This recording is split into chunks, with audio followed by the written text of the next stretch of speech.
ஒரு அழகான சிறிய கிராமம். எங்கு பார்த்தாலும் பசுமையான வயல்கள், தென்னை மரங்கள் பசுமையால் சூழ்ந்து இருந்தது.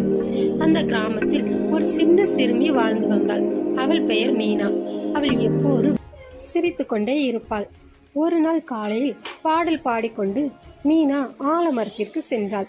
அவள் கையில் இருந்த உணவு கூட ஆடிக்கொண்டே இருந்தது.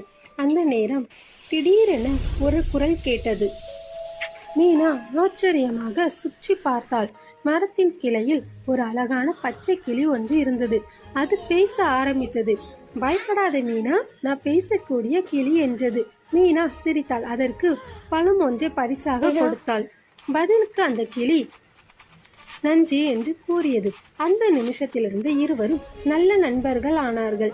அவர்கள் இருவரும் பந்தாட்டம் விளையாடி சிரித்து கொண்டே அன்று பொழுதை கழித்தார்கள். மாலை நேரத்தில் வீடு திரும்பினார்கள். மீனாவின் தோளில் இருந்த பேசக்கூடிய கிளியை பார்த்து கிராம மக்கள் அனைவரும் சந்தோஷம் அடைந்தார்கள். ஹலோ குட்டீஸ், உங்களுக்கு இந்த ஸ்டோரி பிடிச்சிருந்தா